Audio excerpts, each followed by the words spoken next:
जो हमारे लिए, मैं मेवाड़ के अंदर वल्लभ नगर के चुनाव में गया था, जिस तरह मैंने वहां के पहाड़ देखे, जिस तरह बच्चों की वहां जीवन शैली, भील समाज के 10 कार्यक्रमों के अंदर में गया था, और एक तो मैंने नृत्य भी में भी शामिल हुआ था, अगर वीडियो वायरल हुआ था आपने देखा, भील समाज ने बहुत बड़ा कार्यक्रम किया था,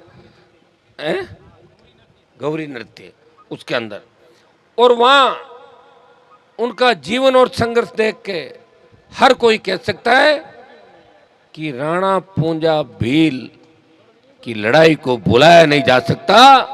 हिंदुस्तान की राजनीति के अंदर उस व्यक्ति को जो स्थान मिलना चाहिए वो स्थान और सम्मान आज तक नहीं मिला।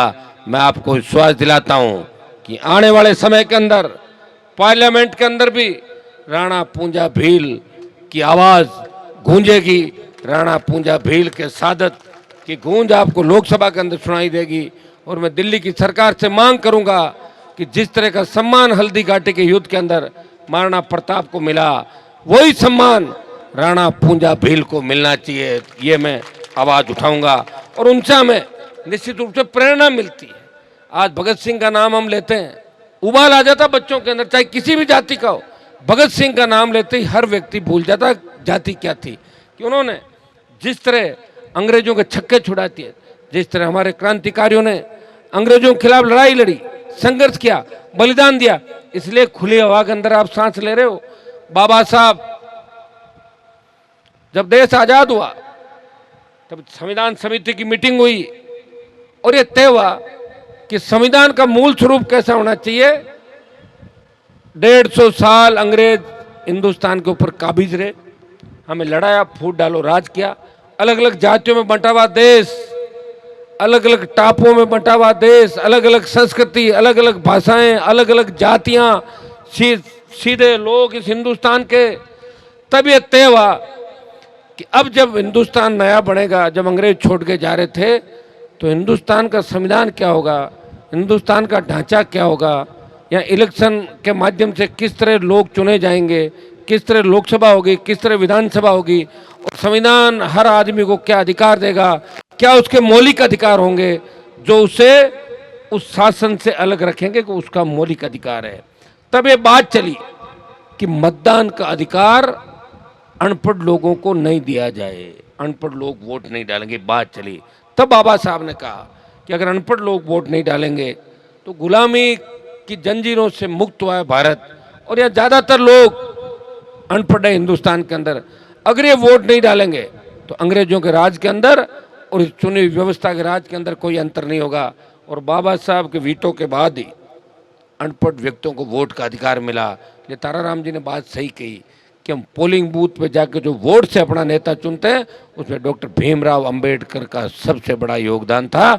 इसलिए देश की प्रत्येक जाति, देश का प्रत्येक नेता उन्हें श्रद्धा सुमन अर्पित करता है, उन्हें श्रद्धांजलि अर्पित करता है और उनके जयकारे लगाता है। बाबा साहब किसी जाति के नेता नहीं है, बाबा साहब हिंदुस्तान के अंदर संविधान, नया संविधान लाने वाले वो नेता थे जिन्होंने आपको वोट का अधिकार दिया। और अगर वोट का अधिकार नहीं होता तो मैं तो मेरा ही बता दूं और पुराने बता दूं कि हम यहाँ नहीं होते। वोट नहीं लागता कहने फिरता आप बताओ मन, वोटों के लिए तो सारे घूम रहे हैं यहाँ पे। वोट का अधिकार नहीं होता तो भजनलाल नहीं होता, कोई दूजा ही बैठता बट सीएम में कुर्सी मात। भाई वोट का अधिकार नहीं तो भजनलाल ने कौन सीएम बना, तो बेचारा ना। अगर वोट का अधिकार नहीं होता तो हमारे लोग SC ST OBC के लोग हाई कोर्ट के जज नहीं होते, DG नहीं होते, सेना के अंदर जनरल नहीं होते, और इस तरह जो उड़ान भर रहे हैं हम वो नहीं भरते। तो वोट से तो सब कुछ हुआ लोकतंत्र के अंदर, और ये चुनी हुई सरकारें वही फैसले करती है। आज सबसे ताकतवर कोई है, लोग तो कहते हैं कि विधायिका, कार्यपालिका, न्यायपालिका, नहीं, विधायिका ही सबसे ताकतवर है। अगर विधायिका ठान ले कि हमें ये कानून बनाना है, वो कानून बन जाता है। कोर्ट का काम तो कानून की पालना करवाना है। काम सबसे मजबूत कौन हुआ? विधायिका।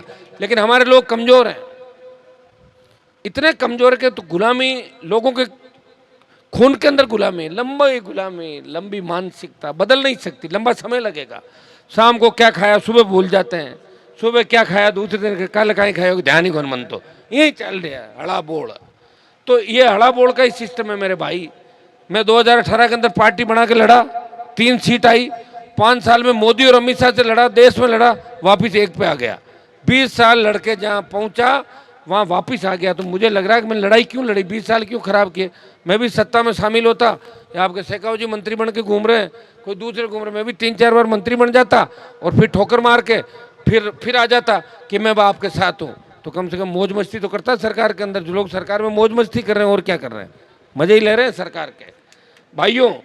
तो ये जो बातें आज इस शुभ अवसर पर हम सब आपके बीच कह रहे हैं, मैं इतना ही आपको आश्वस्त करता हूं कि हम सब इस लोकतांत्रिक प्रणाली की वजह से हम आगे बढ़ रहे हैं, प्रयास करें। लेकिन दुर्भाग्य देखिए, आज जो स्तर हमारा होना चाहिए, अगर हमारे नेताओं की नीयत में खोट नहीं होती, ओसियां, नागौर, खींवसर, लोआउट के इलाके आबाद होते, यहाँ सिंचाई का पानी आ जाता, तो धनारी की धरती सोना उगलती, कुर्ची की धरती सोना उगलती।